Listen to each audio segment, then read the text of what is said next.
Some people say that mass immigration into the United States can help reduce world poverty. Is that true? Well, no, it's not. And let me show you why. This gumball represents the 1 million legal immigrants that the United States has taken every year on average since 1990.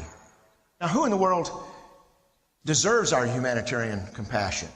The World Bank has one measure of the desperately poor of the world. They make less than $2 a day. And how many people make less than $2 a day in the world? We'll start with Africa. In Africa alone, there are 650 million people who make less than $2 a day. 650 million.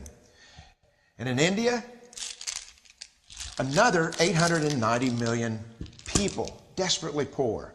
China adds another 480 million people, making less than $2 a day.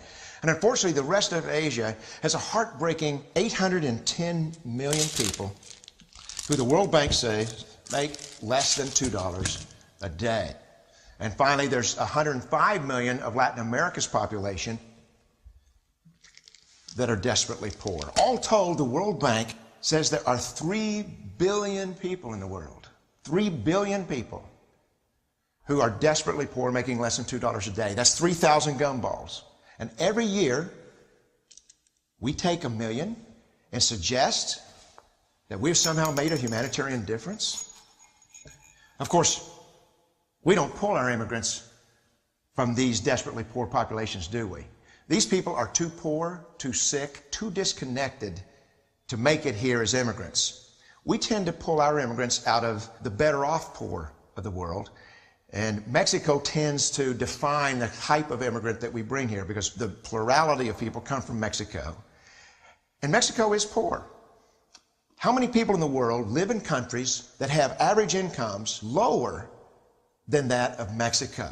And the World Bank tells us that that number is these 3 billion plus another 2.6 billion people.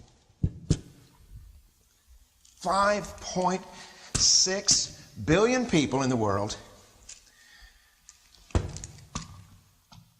who live in countries with average incomes below that of Mexico. That's 5,600 gumballs. And so what is it that the elites are telling us?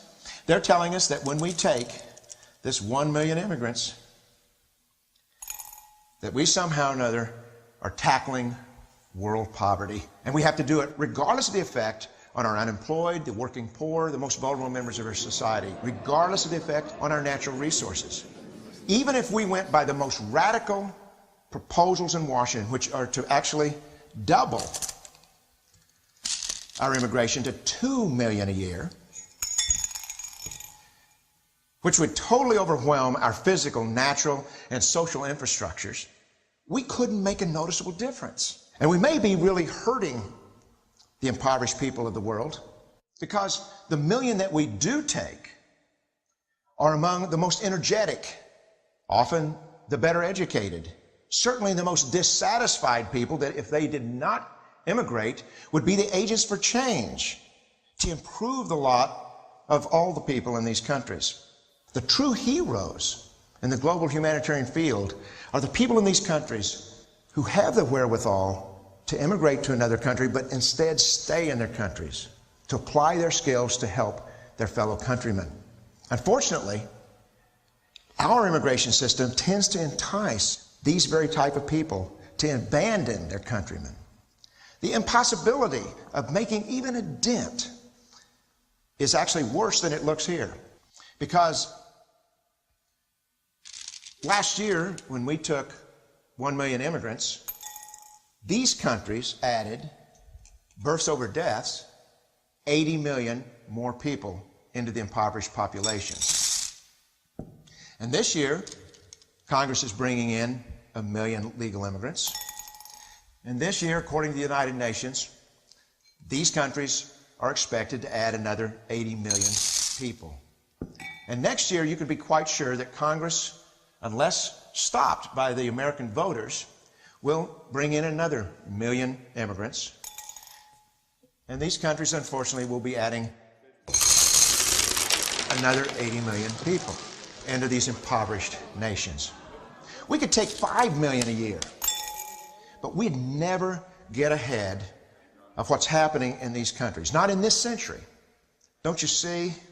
Immigration can never be an effective or significant way to deal with the suffering people of the world.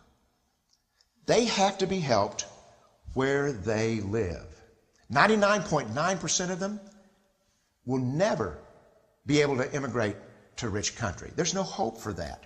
They have to bloom where they're planted. The only place that 99.9% of these people can be helped is where they live. Let's help them there.